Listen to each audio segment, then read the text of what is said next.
So, it's come to this. I'll be honest, I started Halloween at the beginning of the month as a last-ditch effort to try and prove how cool I am, because 2 times over now, I've tried to prove how cool I am, and both times I was thwarted by a Pac-Man World game of all things. So, I just thought that if I could start Halloween early, then maybe people would finally see how cool I truly am. And I talked about Metroid, and I whined about spoilers, and I even played an actual horror game. And yet, here I am, standing in the coolest clothes I own once again, although I ditched the hat because I learned I had a giant E on the back of it, and as the old saying goes, no hat with a giant E on the back of it has been or will ever be cool. But here I am anyways, still haunted by the failures the Pac-Man World Series has given me.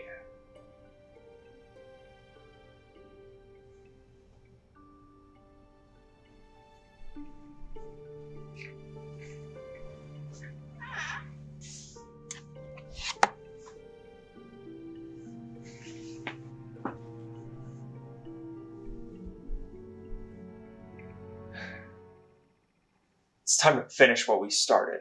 Pac-Man World 3 is a motherfucking shit. Wait, that doesn't sound right. Pac-Man is the video game character that essentially defined my childhood. While everyone else was out here with their Super Marios and Sonic the Hedgehogs, I got stuck with the yellow circle. I mean, liking Pac-Man is the only reason I own one of the worst party games I have ever played in my entire life and one of the best DS games to ever be made. It's also why I own this, and this, fuck's sake. And Pac-Man World 2 is not only the first video game I ever played, but it's also one of my favorite games of all time. This game means so much to me, and it's responsible for making me the gamer I am today. And there's the first game too, I don't really care, it's okay. I only wanted to play it for the sake of playing the first Pac-Man World game, and by the time I finally got it, I had pretty much stopped caring about it, and it just ended up being a solid pretty good out of 10.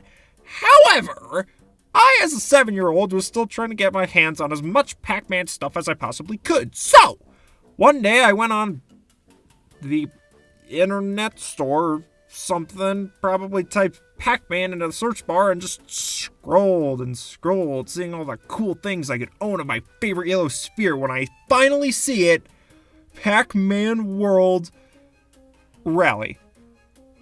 And then immediately afterwards, Pac-Man World 3. I couldn't believe it! A whole sequel to my favorite game ever? I gotta get on that shit! So I immediately asked my mom to put an order in for it, and not many days later, I was driving home with this game in my hands. My memory of the event is not very vivid. But it doesn't matter. What's important is that I saw Pac-Man World 3 existed, and then I owned it, and any more information past that is completely irrelevant. Actually, there is one more thing. Then I played it. And I guess that's what I'm here to talk about, because this game here is one of the weirdest and most confusing sequels I have ever played in my entire life. Even as a kid, I was immediately able to tell that this game was nothing like its predecessors, and now I don't know. There's just so many problems with this game, and yet I still can't form a full opinion on it. So it's just I don't even.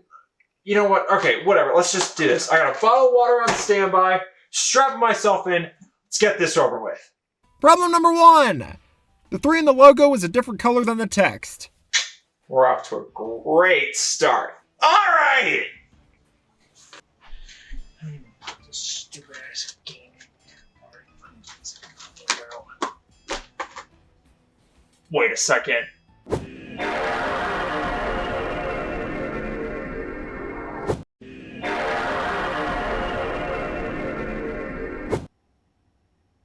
Okay, so with that again. I gotta be smart about this.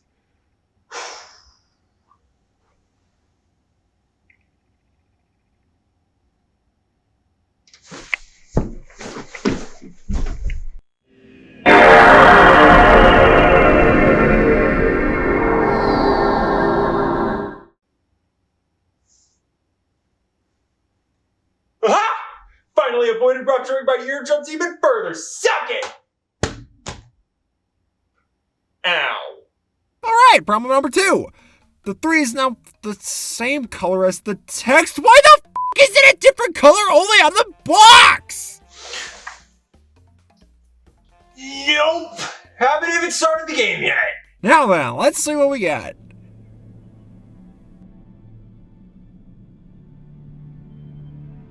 What?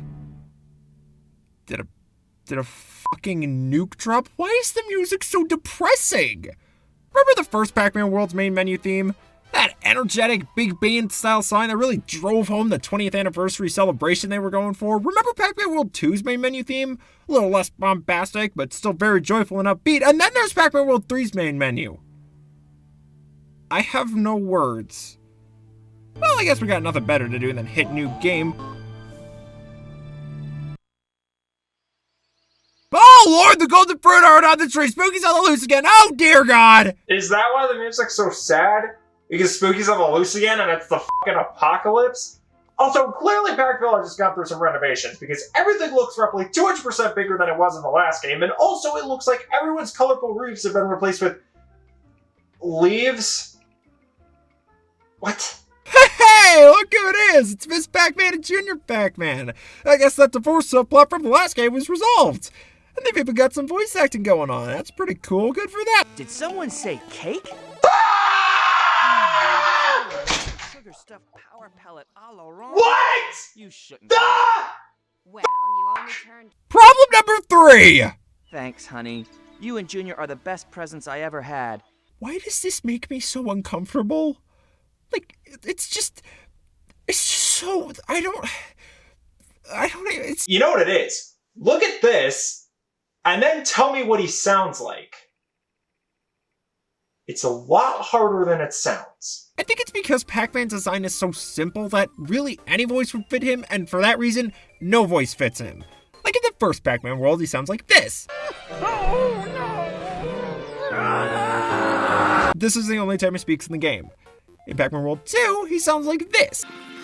This is the only time he gets even close to speaking in the game, and neither of these work super well anyways. It just feels weird to have any voice come out of this thing at all.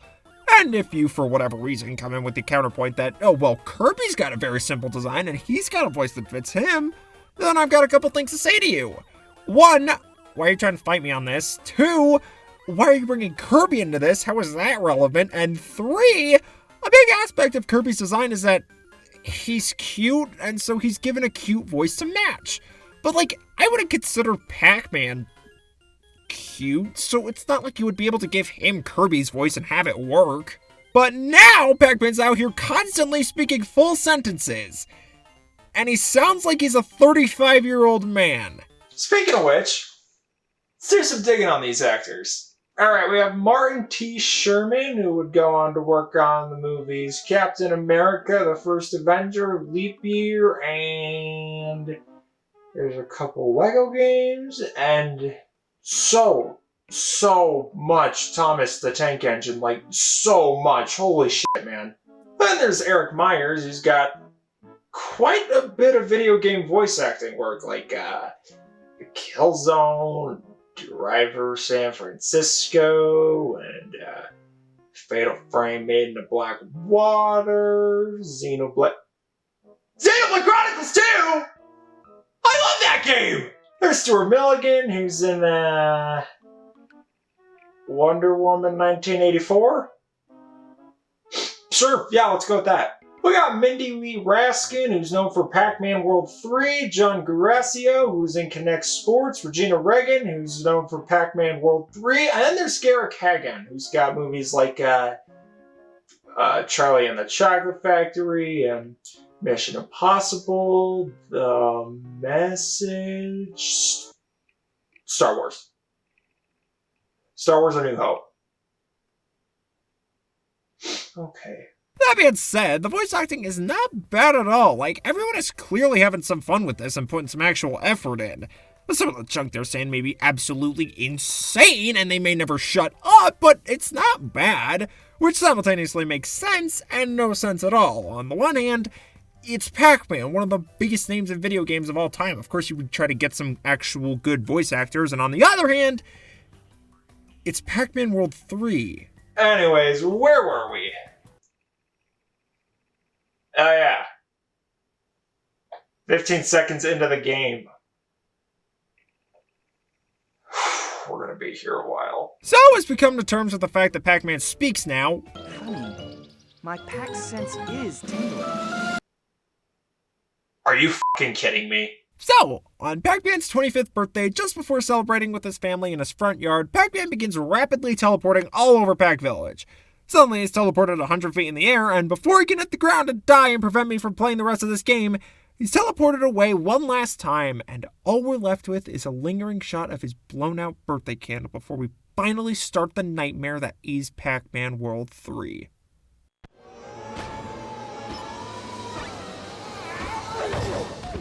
So, here we are in the first level, Boneyard. And, remember the first level of Pac-Man World 1 with the cheery pirate beach and the upbeat music? Remember the first level of Pac-Man World 2 with the bright sunny forest with the lakes and the trees? Remember the first level of Pac-Man World 3? Green goo, some trash-looking junk, and I bet it smells really bad, too. What the hell is he blabbing on about? There's green goo, some trash-looking junk, and it smells really bad in here. Really? See? Well, if you couldn't tell, this game was a bit of a massive deviation from the first two games, I don't really know what to tell you. Well, may not get it, and it may not be good, but I do respect at least trying to change things up a little bit. So, anyways, it turns out all that teleporting was thanks to the work of Orson. Who? The end of Pac-Man World was hilarious. Pac-Man beats Talkman, and out comes a little ghost who rightfully complains, It's so unfair. You ruined everything. Nobody loves a ghost. and in response to this, Pac-Man eats him. Well, it turns out this ghost here is the same Orson as this ghost here. And wow, considering this was these two's last interaction with each other, they are acting awfully chummy.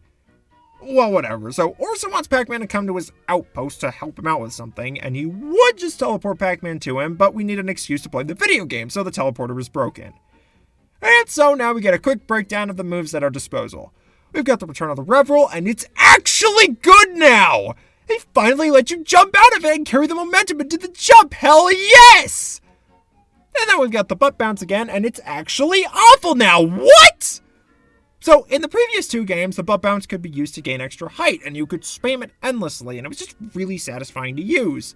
But now, you only get 3 bounces, the jump height is lower than the normal jump, and the worst part is that you get this little shockwave that barely does anything. Like, what's even the point of this?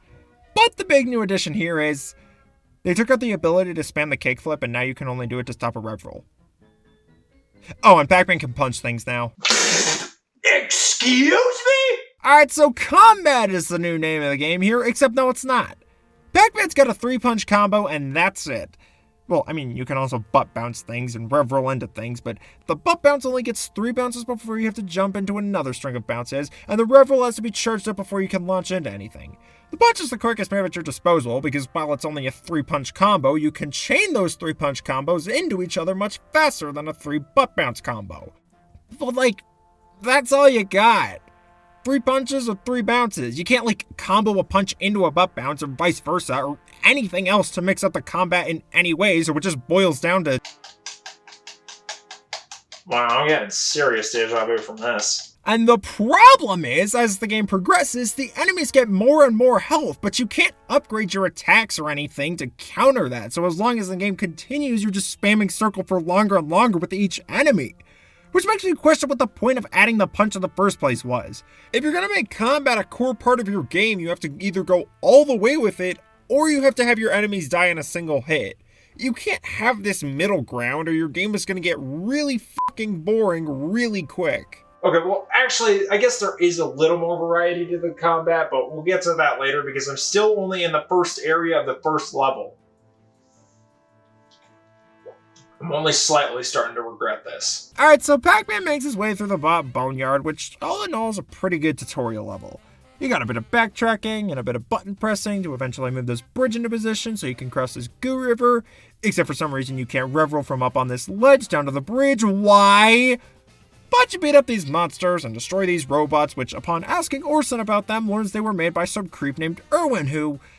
Yeah, well, we'll get to him later. So, what's this Irwin guy up to? It's bad, Pac-Man. Let's just say he threatens Pac-Land, the Spectral Realm, the rest of the world, and everything else. Wow, that sounds pretty serious. Wait, what was that last part? Uh-oh. I'm detecting a rise in energy in your sector. Details of my sector's energy should be between me and Miss Pac. Thank you very much. Okay. So here we have the final main gameplay sections of Pac-Man World 3, the Spectral Monsters sections.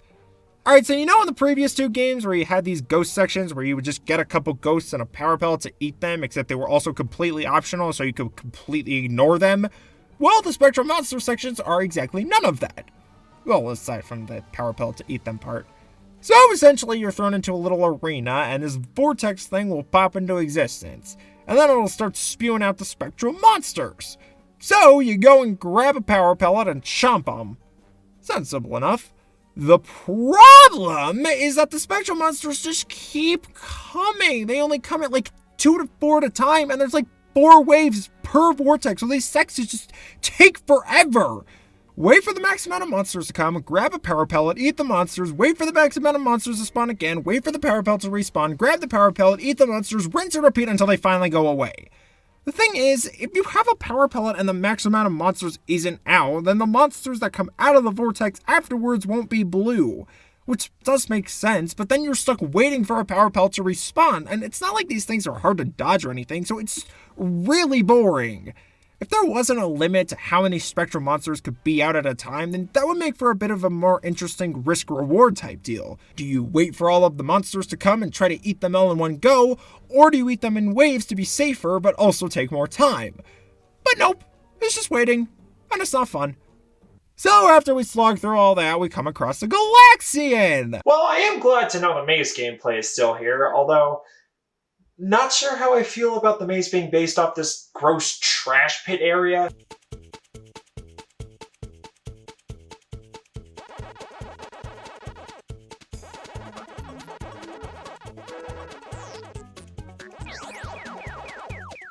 Alright, so I don't know if you could tell, but the mazes in this game are just a little bit different from the previous two. Just a little bit. And honestly, this might be the best iteration of the maze gameplay out of any of them, because it's probably the closest to classic Pac-Man gameplay out of any of them. The camera zoomed out to see the full maze, the ghost AI is actually competent, there's no annoying stage hazards to avoid, and the music is just so good. It might be because this is like the only upbeat and happy song in the entire game, but seriously, this might be one of the best things I have ever listened to. And actually, these mazes get some gimmicks that are actually fun in the form of some new power-ups. There's one that makes a ghost Pac-Man that mirrors your movement on the opposite side of the maze. There's one that freezes the ghosts wherever they are. There's one that makes a vortex that sucks the ghost back into the center for a little bit. There's also these boost pads in some mazes that launch Pac-Man off, which allows him to stun ghosts if he runs into them. The only dumb addition is this spaceship thing, which will just wander around the maze and drop a few Pac-Dots and then leave. You can catch it before it starts laying Pac-Dots, but really, regardless if you do or not, it just extends the time you spend in the maze, and it's just annoying. Anywho, after beating the maze, we come across a Reveral plate. Does that really say whilst? I'm sorry, is this game 16 or was it made in the 1600s? Well, that's the end of the first level. Then, hey look, I get to save my high score to the scoreboard. Whoa! That's so cool. Wait, I forgot I was getting a score. So, just like in the previous two games, everything you do in Pac-Man World 3 adds to your score. Killing enemies, eating fruit and Pac-Dots, getting collectibles, everything. Except, this might be the game where the score is the least useful. The first game gave you extra lives for getting high scores. The second game didn't really use the score for anything, but collecting all the fruits and Pac-Dots did give you a bonus token. Here, the score isn't used for anything, and collecting everything does nothing. Everything you see around the levels has lost all purpose, and there is no reason to go after them unless you like the sound effects or you like seeing your name at the top of a list that's hidden at the back of the options menu. We've got a couple new collectibles here too. There's one of these cards hidden in each level, and there are 5 Pac-Man statues hidden in each level, and that's all there is to say about those. It blows my mind how little the collectibles do in this game. Like, getting 50 Pac-Dots doesn't even give you a health wedge anymore. In fact, there's not even a Pac-Dot counter anymore. So, like, is there even a point to this at all? To answer that, I propose a different question. Will this disc be able to resist me stabbing through it with this fork? Damn it. trying to make a point with that. I got to thinking about what they could have done with the score in this game, and yeah, they could have just given you extra lives, but then I thought, what if the score let you upgrade your moves? Imagine at the end of each level, you were given a menu where you could, upgrade the damage your punch does, or extend the range of your butt bounce shockwave, and stuff like that in exchange for points in your total high score. That would be a legitimate reason to go out and find everything in a level, so you don't have to spend 80 years punching the same enemy at the end of the game. But then it's also entirely up to you if you want to go after everything or not. It's not like the game would be impossible if you didn't upgrade your abilities, so you don't have to collect everything or fight anything if you don't want to. Of course, it's not like that would fix everything either, but it would just make the game a little bit more fun. But unfortunately, we're not playing that game. We're playing this game. And we are only just now getting to level 2.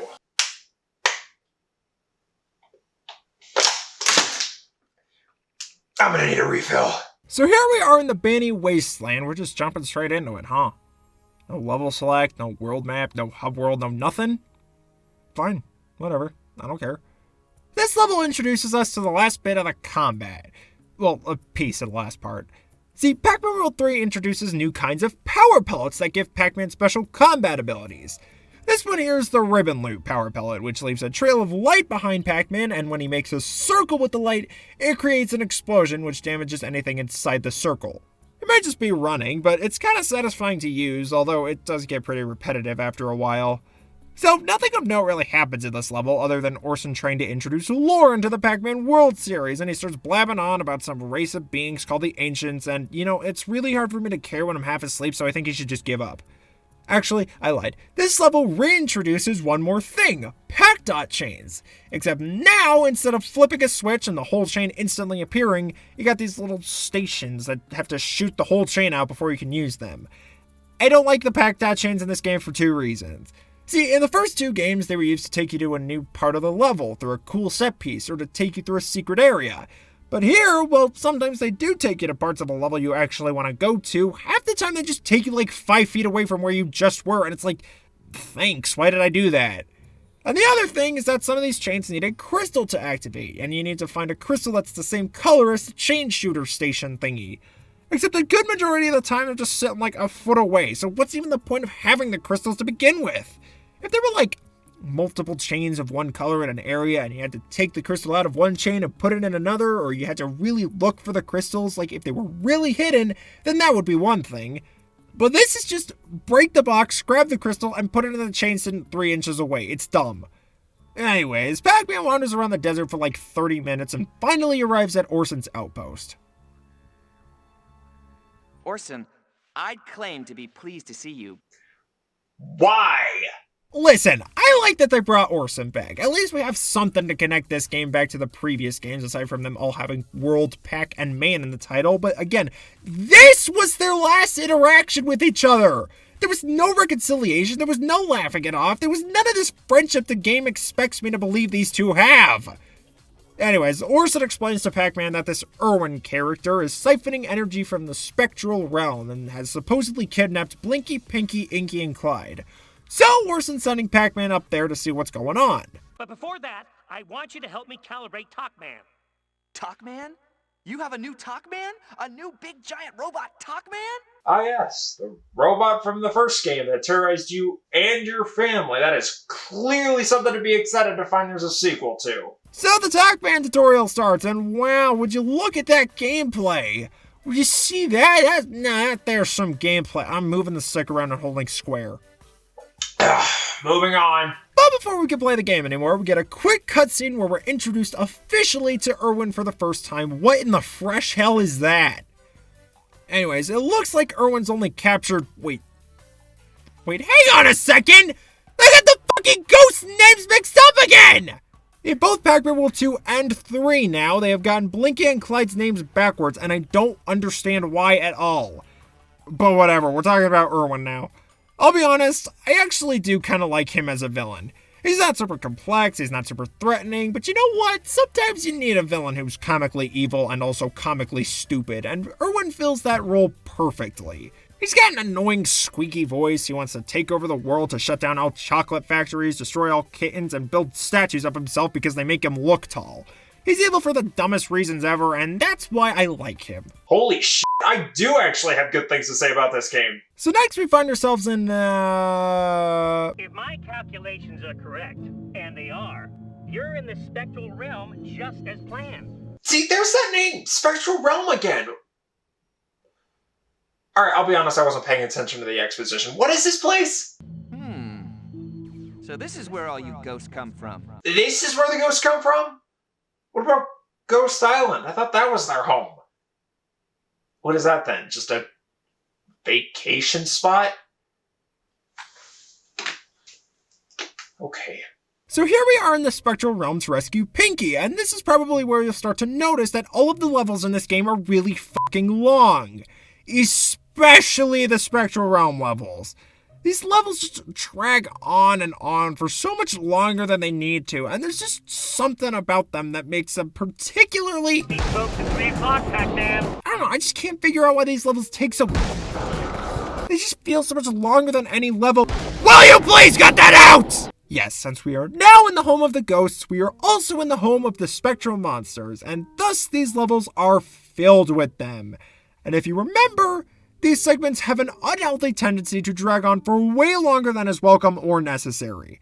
And there could be like 3 of these sections back to back in these levels, and it's just not fun. These levels just aren't fun. I'm just not having fun right now. Oh, and there's also these blue disappearing platforms that appear when you get close to them. There's this huge section at the end of the level with them that would be annoying to navigate, except they put Pac-Dots everywhere you're allowed to walk, and now it's too easy. Oh! And also, these levels have these spinning ring thingies where you have to collect all of them in a certain amount of time to progress, and it's not challenging at all, but they make one of the most horrendous sounds I have ever had the displeasure of listening to. Don't worry! You eventually get used to the blood dripping from your ears! But anyways, Pac-Man finally runs into Pinky, who's being chased by... Oh yeah, you. You were in that other cutscene with Erwin earlier, and you're on the box art. I completely forgot about you. This guy's never given a name, so I'll just call him Jerry. Anyways, Pac-Man and Jerry have a conversation about nothing while Pinky hangs off this ledge, begging Pac-Man to help her up, even though she could probably just, I don't know, float up? She is a ghost, right? Can't ghosts just... Whatever. Pac-Man is able to knock Jerry off this cliff somehow, and then he and Pinky escape. Let the games begin. I prefer if the game ended, honestly. Alright, so now Pac-Man finds himself at the foot of an absurdly large skyscraper in the middle of the desert. And it's here that we are introduced to a brand new style of gameplay. Pinky.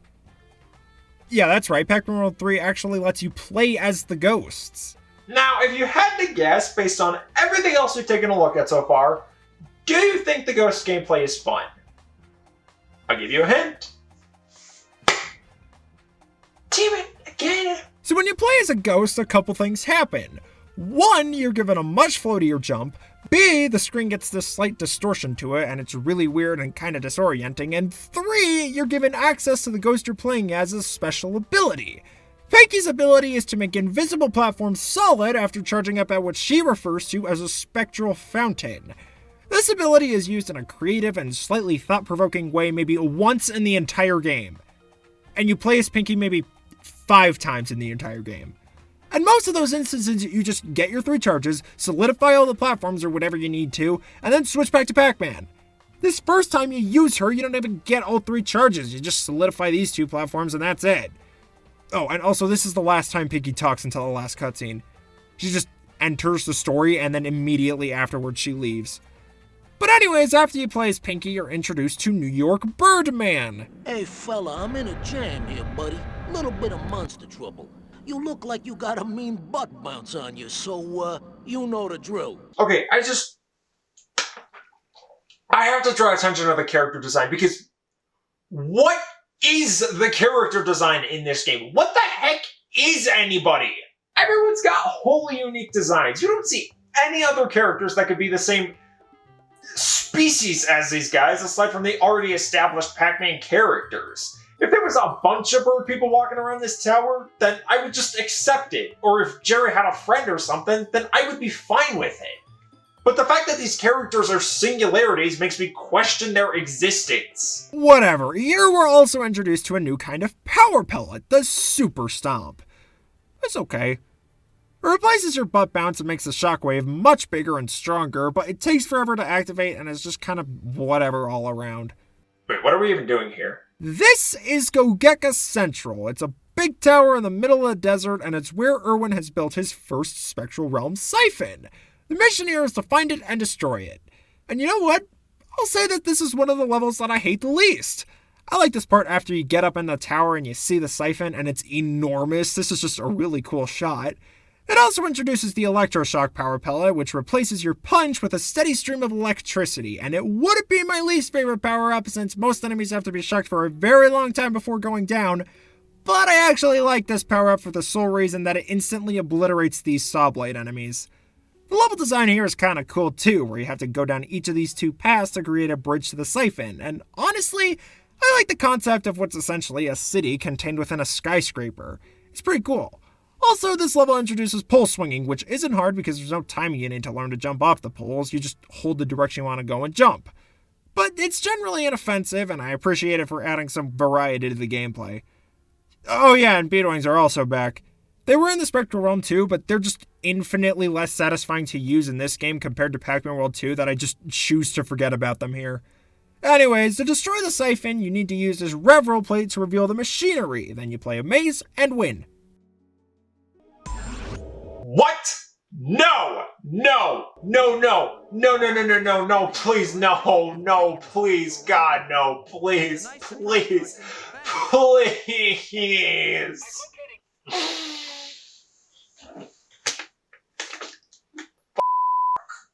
Yeah, that's right. So after leaving the Spectral Realm, we have to go back almost immediately afterwards to save Clyde.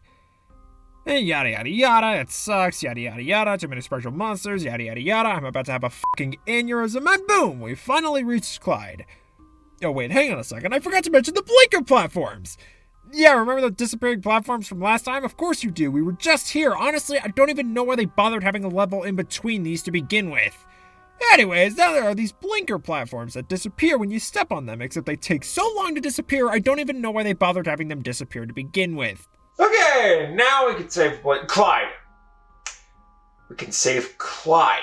Okay, so Clyde has a high-pitched, nasally voice with a thick New York accent. Yeah, the big red ghost gets himself all caged up, so the yellow fella gets the mark.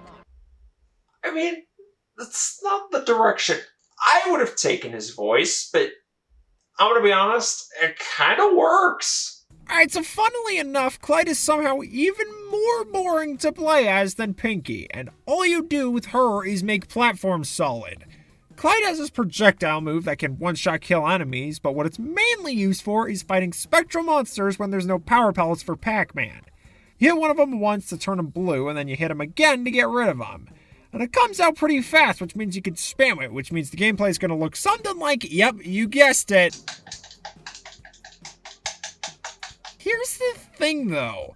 Clyde is meant to fight spectral monsters when there's no power pellets. The only issue with this is that Clyde is essentially an infinite power pellet. He's never more than a couple feet away from where the spectral monsters are, so instead of running over to grab the power pellet and beat all the monsters, you run over and summon Clyde and then beat all the monsters.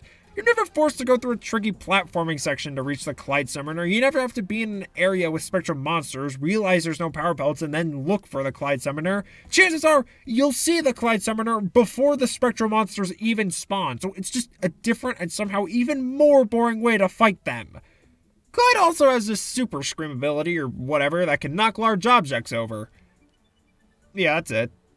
So this level ends with Pac-Man and Clyde knocking out a siphon from inside the Spectral Realm while simultaneously killing Jerry, who just kind of showed up randomly. So that's one more character that was introduced and then quickly disposed of. Alright, you know what? As much as I would love to, I cannot sit here and complain in great detail about every single one of these levels, or we will literally be here all day. We're gonna have to speedrun the rest of the game. Fortunately, these next couple levels don't really have all that much going on in them. Alright, here we go. Orson teleports Pac-Man up into the Cragstone Mountains, which house another siphon. There's this abandoned windmill town with very easy puzzle solving, so much so that I don't even think you could call them puzzles. And there's also the introduction of the literal worst enemy in the entire game. These scorpion robot things are just so much the worst. They take so many damn hits to take down, and they're usually in groups, so you're just sitting there fighting them until the heat death of the universe. The level also introduces the final power pellet, the Chrome Pellet, which has been in every single Pac-Man World game, so it's kind of underwhelming they saved this one for last. We blow up the siphon here, and then not long after, we have our first of 2 total boss fights. And it's very easy. Irwin comes blazing out of this hole in the mountain in this crazy looking, super threatening flying vehicle thing, and then it goes down without even much effort. You gotta rev these pillar things up to let down the force field protecting the machine, and then you just butt bounce the 4 wings, and then the cockpit, and then you win. Oh, and also dying during this fight saves the damage you did to the boss, which makes it even less of a challenge. So after you beat Irwin, he comes out and whines a bunch, and then Pac-Man's a dick to him, and the level ends. Next, we've got a level where we run through the caverns within the mountains. We meet this archaeologist guy in a floating chair, once again another character with a strange design that has no resemblance to anyone else we've seen, and he tries desperately to get us to care about the lore the game is trying to establish. And then we do that one pinky section I mentioned earlier that actually required me to use 2% of my brain power, and then the level ends by blowing up another siphon. Gogekka's on fire. Alright, hang on, pause, speedrun. Because this is another level I actually kind of like. I know, it's wild. So Irwin sets the Gogekka tires on fire because, sure, why not? So Pac-Man has to put the fires out by turning the sprinklers throughout the buildings back on. Now, I don't love every section of this level. A lot of the firefighting sections are really tedious and monotonous. However, I do like this section near the beginning of the level that has you climb out of this room as acid or something quickly fills it. I mean, it's not too challenging, but the acid rises pretty fast and it actually does a good job of invoking some urgency. But the main reason I like this level is because the dialogue between Orson and Pac-Man here is some of the best in the game. So, spoiler alert, at the end of the level there's a ginormous bomb. But the threat of this bomb is hinted at pretty much the beginning of the level. Orson asks Pac-Man if he can hear a ticking noise. From above you, as if there were some huge, immense, gigantic boat. I like how Pac-Man actually goes in the right direction and asks Ba, which immediately causes Orson to panic that Pac-Man's gonna realize there's a giant bomb and freak out himself, so he changes it to Bonus! If we get the fires out quickly, that'd be a bonus! And so then throughout the level, Orson keeps calling in and is super paranoid the whole time, and Pac-Man's like, what? And then when Pac-Man finally reaches the bomb, he actually thanks Orson for not telling him about it, saying he would have freaked out. And then Orson pulls up a diagram of a completely unrelated bomb in a language he can't read. Like, the conversations in this level never fail to get a chuckle out of me. It's like its own little mini-story with a satisfying payoff, and I like it. And so then Pac-Man leaves, having barely put out any of the fires. And here I am wanting to leave since I barely want to finish the game. Especially since we go from a level I tolerate to a level I vehemently despise, which is probably because nothing happens here. It's literally just to get Pac-Man to Orson's outpost again so we can pilot Talkman again to fight Irwin's army of robots. But you would think at this point Orson would have enough of the kinks worked out of the teleporter so that I wouldn't have to play through this shit. This is just more of the same from the first time we were at this desert canyon place, and I'm just so much not a fan of it. And then we have another Talkman section, except this time we're piloting it with Clyde, which means... Yep, we've got a one-shot kill projectile now, which means that tutorial section at the beginning of the game, completely worthless. Just spam circle and you will win. You know, just like every other fight in the game. So after what seems like a decade of that, we've got another level in the mountains where we meet the best character in the entire video game of Pac-Man World 3. Light! Fresh air! Oh, how good it feels. Let me look upon my fellow free creature, you wonderful little yellow ball. I'm sorry, what are you exactly? This is the Purple Goat Man, and he is the best character in the game. Not because he's super deep and has an amazing character arc. Of course not. Did you forget what game we're playing here? But I just really like the dumb shit he says, and the delivery of every single one of these lines is just sublime. Ah, Spectrals. I've seen them. They come through the walls. The walls. They move. They move when they think you're not looking. I have knowledge of the ways, Pac-Man. Beyond this place lies the fortress of eyes and cutting, slicing, burning beams. Whoa! The door. I love this guy. He's clearly delusional, but he claims he's escaped Irwin's fortress, and he keeps saying how he's a mighty hero and how he saved the world in the most over-the-top way imaginable. How can you not love this guy? But other than him, I mean, this level's fine. There's not much of all that happens here. We blow up another siphon, and then we move on to infiltrate Irwin's fortress. Wait, for real? That means we're getting close to the end of the game, right? These levels are gonna take so long, aren't they? Well, we've got 2 levels back-to-back that take place in Irwin's fortress, and I'll be completely honest, nothing of note happens in either of them until the very end. I guess I will say that I like the aesthetic of these levels. The weird futuristic technology and the neon blues and purples is a nice change of scenery from all the browns and grays in the rest of the game. Of course, until we get to the second level, and there's a lot of fucking brown and gray. But, like, these levels aren't very hard or anything. There's not, like, a huge difficulty spike. It's just more of the same, and the levels are really long at this point, and the game's really starting to drag, and I just want it to be over. Well, at the end of the second Irwin's Fortress level, it's revealed that the Purple Goat Man was just Irwin's janitor the whole time. Well, that was a plot point that went absolutely nowhere. Honestly, at this point, I'm done thinking this game has anything left to impress me with. I mean, the only other reason I liked Purple Goat Man was because he actually stuck around for more than one level, so I just wanted him to have a little more bearing on the story. Nope. He's just introduced for an unfunny joke that doesn't get a punchline until 3 levels later, and then he never shows up again. Whatever, I'm so tired of this. Let's just blow up the last siphon and finally finish this damn game.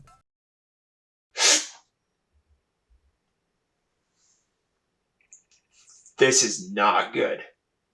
This is so seriously, indisputably, unbelievably not good. This is so seriously, indisputably, unbelievably not good. See? Someone else finally gets it! Why are we back here? Why was there any reason to come back here at all? Did we really need another Spectral Realm level? Did we really need this mirror gimmick where we redirect giant lasers to progress, which I might add in doing so we make the deteriorating state of the Spectral Realm worse? Did we really need this section where we fight Spectral monsters, move this platform up, fight Spectral monsters, move this platform up, fight Spectral monsters? Did we really need to go in this damn hexagon platform room for a 3rd time? Did we really need to spend another half hour in this room wandering around doing nothing again? Did we really need this one last Spectral monster fight session with Clyde that lasts like 10 minutes? Did we really need any of this?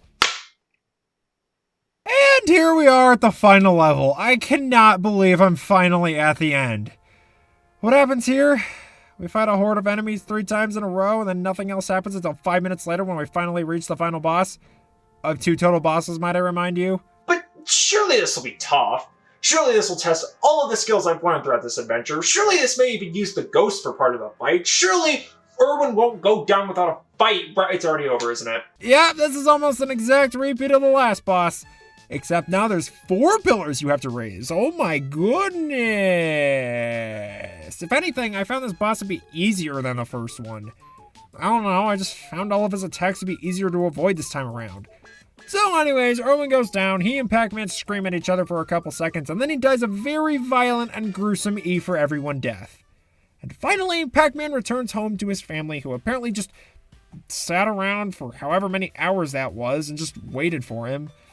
Well, that shows they truly care about him, but he was gone for a really long time, guys. I think. Doesn't actually look like any time has passed since he left. And then the ghosts show up at the house and ruin the birthday party, claiming Orson's working on fixing the Spectral Realm. Okay, but like, you guys live there too, right? Why don't you go help him? Well, because then we wouldn't have this final scene where Pac-Man eats all of them, proving that the adventure he just went on didn't change him or give him any sympathy for the ghosts at all. He starts the game as sarcastic, ghost-hating ass, and he ends the game as sarcastic, ghost-hating ass. Okay! There, I beat the game. Is there anything else of note I should talk about? Well, we can go back and play through old levels again. No, thank you. We can replay old mazes, we can look at the high scores, and we can go inside the museum. Here we can play the original Pac-Man, read about all the previous Pac-Man games up until this game's release. We can look at the cards we collected throughout the levels that feature very tiny pieces of art. That's sort of underwhelming. We can watch a trailer for Pac-Man World Rally, and we can watch an interview with Pac-Man's creator, Butane. That's actually kind of fun. Honestly, this is kind of what I wanted the museum in Pac-Man World 2 to be. Except there's no concept art slideshow in this one, which I would have loved to have seen. Also, this Pac-Man machine is pathetic. First of all, you're telling me we only get the original Pac-Man when World 2 had so many more games? And also, for whatever reason, they ditched the fun border that the original Pac-Man had in World 2, and well, now it just looks so sad and lonely. Okay. Anything else? Should I talk about the DS port? I mean, it's not very good. No? Alright, that's all I have to say about that anyways. And finally, that was Pac-Man World 3. Now I know what you're thinking. What the hell was that? And you are absolutely right. This game has so much wrong with it! Its tone is all over the place, the art style is gross in a lot of cases, the characters are shut up, the gameplay is boring, the levels never end, the soundtrack is devoid of life, the combat is stupid, the collectibles are pointless, characters are introduced and dropped almost immediately, there's so many stupid gimmicks that just do nothing but slow the gameplay down, the enemies take too long to kill, the Spectral monster sections just drag on, and don't even get me started on the Spectral realm itself, and I'm gonna pass out from screaming too much! Ugh. Wait, what is going on?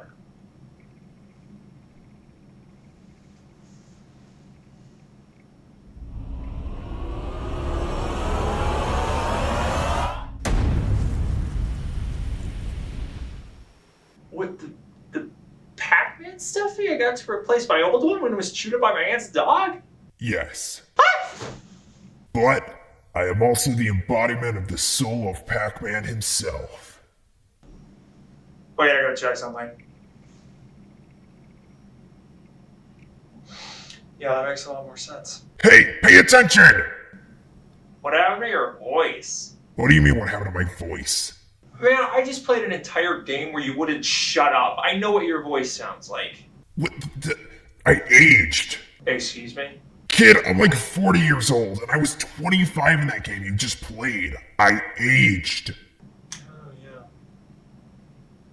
Wait, so what is this place? What are you doing here? What am I doing? What is going on?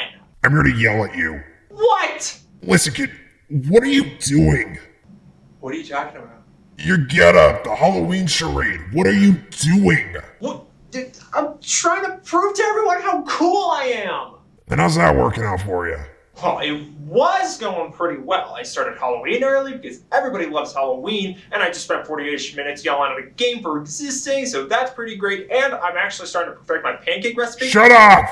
Listen, kid, think about what you just did for a second. You just played 3 Pac-Man games. In what universe is that cool? This one? No! In no universe, because I'm not cool in any universe anymore. But then why do you even care that I'm ripping on your game anyways? Because it doesn't deserve it. It may not be great, but you don't have all the facts, and it doesn't deserve all the hate you're giving it. Why don't you dig a little deeper? What is this? It's the truth. Oh my... Listen, I'm sorry, I had no idea. Listen, kid, you don't need to prove to anyone that you're cool. You know why? I do. It's because I'm already cool, isn't it? No, it's because you're a f***ing loser. No. Listen, you've sat down at your desk every week, and every time you find something new to talk about. So, you're saying I should talk about video games less? No, I'm saying that's who you are. You're a video game talker. It's your single personality trait to play video games.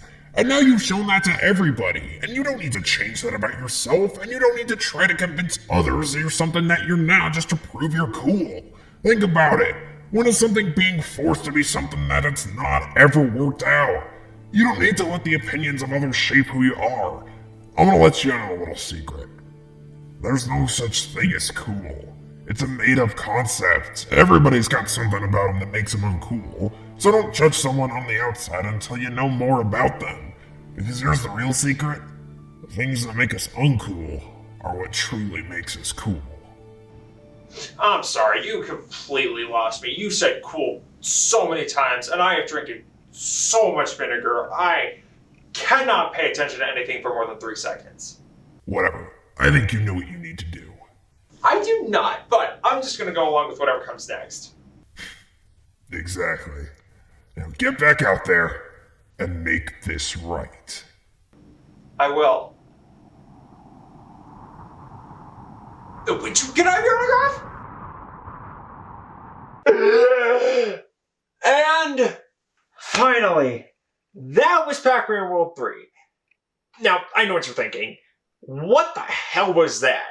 And you know what?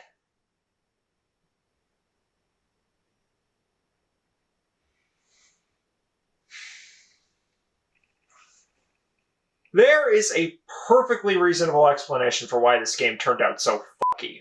The first two Pac-Man World games were developed in-house at Namco. However, Pac-Man World 3 was handled by Blitz Games, known for such classics as Glover and a whole bunch of licensed games. So already we don't have the original team working here. But the next big issue is, this game wasn't supposed to be Pac-Man World 3. It originally started as a brand new Pac-Man spin-off called Pac-Man Adventures and was headed by Don Bluth, an animator who had a lot of experience and was behind a lot of classic films like Secret of Nim, An American Tail, and The Land Before Time, just to name a couple. And the original concept for this game was dark, but it also looked like it had a lot of creativity behind it too. Looking at this concept art, there's a lot of pretty unique character designs, and the locations looked really twisted and dark and way different than anything I've ever seen before from a damn Pac-Man game. But development seemed to be going really smoothly. That is until the higher-ups at Namco saw the direction the game was going in and immediately pulled the plug. Eventually, they told Blitz to rework the assets into a new entry in the Pac-Man World series, and not long after, Don Bluth left the project. And now it all starts to make sense. This game isn't Pac-Man World 3. It's the skeleton of another game that they just slapped the Pac-Man World name on and hoped we wouldn't notice. And knowing that, it just makes me sad. We have seen time and time again what happens when a studio steps in and interferes with someone's creative work. And not just in video games, but in film and music and really any form of media. And it almost never works out. The finished product almost always blows, and there's always an outcry from fans about how if the higher-ups just kept their noses out of the creative team's business, then that final product would have been so much better. And the majority of the time, those fans are right. And here's where I say that, with everything I dislike about Pac-Man World 3, with all of its major issues, I can't bring myself to hate it. Beneath all its flaws, I see what this game could have been. I see the start of so many great ideas. I see the start of a new spin-off series that could expand on its world and characters. Because when you really think about it, this game's biggest problem is that it's called Pac-Man World 3. It introduces a bunch of new lore and characters and settings into the series that are nothing like anything we had seen in the previous games. So much so to the point where it doesn't even feel like you're playing a game in the same series anymore, which, again, technically is because you're not. Would this game have done better if it was just released under a different name? I don't know. It could have tanked, or it could have done super well and gotten its own series. We will never know. But what I do know is that it would have been a huge risk. But you know, then again, so was taking a maze-based arcade game and turning it into a 3D platformer. Pac-Man World 3 will never get the second chance it deserves to be the game I think it could have been. And for that reason, I don't think we'll ever see a return from the Pac-Man World series in general. I mean, sure, in 2010 we got a spark of hope with concept art and animations for what could have been a Pac-Man World 4, but that project was cancelled and its ideas were repurposed for Pac-Man Party, and I only have the energy to get mad about one Pac-Man thing today, please leave me alone. But even if this did come out, it again looked to be taking the series in a brand new direction again, to the point where, yeah, watching this is a lot of fun and it looks really cool, but it also doesn't feel like Pac-Man World. I don't know if we'll ever see anything ever again from the Pac-Man World series. That's just kind of where we're at right now. Which is sort of a bummer. This is a trilogy of games that means so much to me. It introduced me to the world of video games. It gave me so many great childhood memories. I've had so many accomplishments with this trilogy, and I will always cherish it for the experiences it gave me. I'm sure they might not be the best or most groundbreaking games in the world, but that doesn't matter. What we have here is a pretty spectacular transition between two very different styles of gameplay, a wonderful elaboration on everything that game introduced, and a flawed younger sibling that was forced to be something it didn't want to be. And I'm gonna love all three of them forever. Pac-Man World 3 might never get the chance to be the game it was supposed to be, but someone who does have that second chance is me. I don't need to prove to anyone that I'm cool because that's not who I am! I don't need to shut out the parts I'm scared other people won't like about me because I'm scared they won't like me. I shouldn't change everything about my personality to be someone I'm not. I gotta embrace who I am. I gotta set myself free. I know who I am. I know what I like, and I'm not scared to show that part of me anymore. I'm a video game player, damn it, and I'm gonna broadcast that to the world. And I'm doing it all for this game.